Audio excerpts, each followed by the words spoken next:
Hi friends, നമ്മളന്നൊരു palazzo പാൻറ്റും 1 kilo ടോപ്പുമാണ് cut ചെയ്യണത്. Churidar top തന്നെയാണ്. അപ്പോൾ നമ്മൾ 2 മീറ്റർ തുണിയാണുള്ളത്. ഇത് ലൈനിങ്ങിൻ്റെ തുണിയും പാൻറ്റിൻ്റെ തുണിയും ഒരുമിച്ചാണുള്ളത്. അപ്പോൾ നമ്മൾ 4 മീറ്ററിൽ നിന്ന് 2 മീറ്റർ കട്ട് ചെയ്തെടുത്തിട്ടുണ്ട്. അതിനെ 4 മടക്കിയിട്ടുണ്ട്. അളവിൻ്റെ പാൻറ്റും അതിൻ്റെ മുകളിൽ വെക്കുന്നുണ്ട്. അളവിനേക്കാൾ കൂടുതൽ വണ്ണം വേണമെന്ന് പറഞ്ഞിട്ടുണ്ട്. പിന്നെ ഇത് പലാസോ പാൻറ്റാണ്, അപ്പോൾ നല്ല അടിവീതിയും വേണം. അപ്പോൾ നമ്മൾ ജസ്റ്റ് അളവ് അതിൻ്റെ മുകളിൽ വെച്ച് കൊടുക്കുകയാണ്. അതിന് കിട്ടുന്ന ഫുൾ വീതി നമ്മൾ എടുത്തിട്ടുണ്ട്. പിന്നെ അത്യാവശ്യം നല്ല വീതി തന്നെയാണ് പലാസോ കൊടുക്കുന്നുള്ളത്. നമ്മൾ വരച്ച് അവിടെ അടിച്ചെടുക്കുക. അപ്പോൾ അതിന് കുറച്ച് ഇപ്പുറത്തേക്കും കൂടിയാണ് നമ്മൾ കട്ട് ചെയ്തെടുക്കുന്നത്. പിന്നെ ഇറക്കം കുറച്ച് കമ്മിയുണ്ട്. അപ്പോൾ നമ്മൾ അടിയിൽ പീസ് വെച്ചിട്ടാണ് മടക്കി കൊടുക്കുന്നുള്ളത്. അപ്പോൾ അതിൻ്റെ കട്ടിങ് കഴിഞ്ഞിട്ടുണ്ട്. ഇതുപോലൊരു പീസും കൂടെ വെച്ച് നമ്മൾ അടിയിലേക്ക് മടക്കി കൊടുക്കുന്നുണ്ട്. കുറച്ച് ഇറക്കത്തിൻ്റെ കമ്മിയുണ്ട്. നമുക്കതിൽ ടോപ്പാണ്. ഇതിങ്ങനെ ഒരുമിച്ചുള്ളതായിരുന്നു. അപ്പോൾ ഞാൻ അതിൻ്റെ ബാക്ക് പീസ് മാറ്റിയെടുത്തിട്ടുണ്ട്.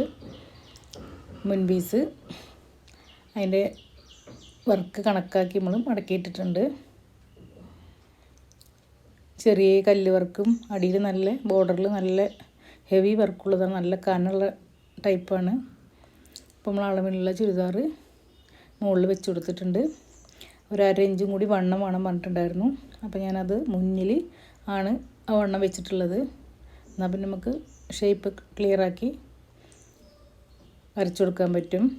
അപ്പോൾ നമ്മൾ ഷോൾഡറും ആം ഹോളും വരച്ചു കൊടുത്തിട്ടുണ്ട്. ഞാൻ അതിൻ്റെ ഓപ്പണിൻ്റെ സൈഡും കൂടി ഒന്നും കൂടെ വരച്ചു കൊടുക്കുന്നുണ്ട്. ഓപ്പണൊക്കെ ഇങ്ങനെ വയറിൻ്റെ അവിടെ ടൈറ്റായി കിടക്കുകയാണ്. അപ്പോൾ കുറച്ചും കൂടെ ലൂസ് വേണമെന്നാണ് പറഞ്ഞത്. നമ്മൾ അതിനേക്കാളും കുറച്ചും കൂടെ ലൂസ് ഇട്ടിട്ട് തന്നെയാണ് വരച്ചു കൊടുക്കുന്നത്. കറക്റ്റ് തുണിയാണ്. അപ്പോൾ നമുക്ക് അടിയിൽ മടക്കിയടിക്കാനൊന്നും ഇല്ലാത്തത് കൊണ്ട് തന്നെ അത് വെച്ച് അഡ്ജസ്റ്റ് ചെയ്യാൻ പറ്റും. നമ്മളതിൻ്റെ ഷേപ്പ് ഒന്ന് വെട്ടിയെടുക്കുന്നുണ്ട്. ബാക്ക് പീസ് നമ്മൾ സെപ്പറേറ്റ് കൊടുക്കണം തന്നെ. അതിന് കൈയും കൂടെ കിട്ടാൻ വേണ്ടിയിട്ടാണ്. ഇതിങ്ങനെ നമ്മൾ നടുവെച്ച് മടക്കിയാൽ കൈ പിന്നെ കിട്ടില്ല. അപ്പം നമ്മൾ ഓപ്പണിൻ്റെ അവിടെയും ഷേപ്പിൻ്റെ അവിടെയൊക്കെ ചെറിയൊരു കട്ടിട്ട് കൊടുക്കുന്നുണ്ട്. ബാക്ക് പീസാണ് വെട്ടിയെടുക്കുന്നത്. ബാക്ക് പീസ് നമ്മൾ ഇതുപോലെയാണ് മടക്കിയെടുക്കുന്നത്. കൈയിനുള്ള തുണി അവിടെ ബാലൻസ് വെച്ചിട്ട് വേണം നമുക്ക് മടക്കിയെടുക്കാൻ വേണ്ടിയിട്ട്. പക്ഷെ ഇങ്ങനെ മടക്കിയെടുത്താലും കൈയിന് നമ്മൾ ഏപ്പ് വരേണ്ടി വരും. കാരണം ഫുൾ കൈയാണ് പറഞ്ഞിരിക്കുന്നത്. അപ്പോൾ നമ്മൾ മുൻ പീസ് അതിൻ്റെ മുകളിൽ വെച്ചിട്ട് അതേപോലത്തെ ഒരു പീസും കൂടെ വെട്ടിയെടുക്കുകയാണ്.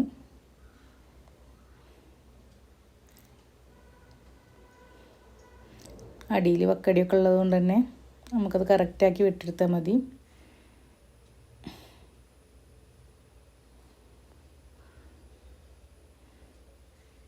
അപ്പോൾ നമ്മൾ ബാക്ക് പീസും വെട്ടിയെടുത്തിട്ടുണ്ട്.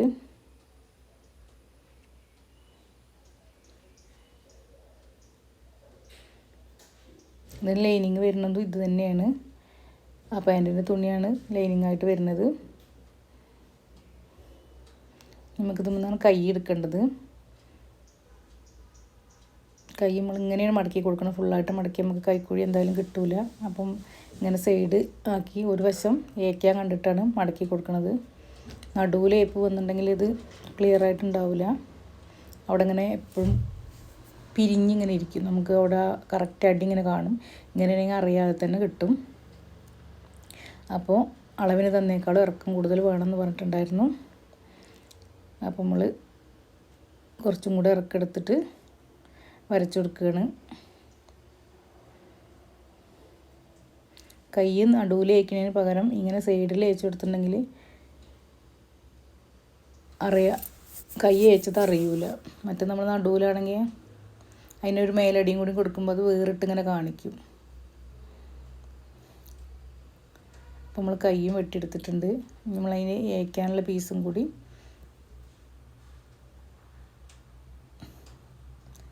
ഒപ്പം വെച്ചിട്ട് തന്നെ വെട്ടിയെടുക്കുക.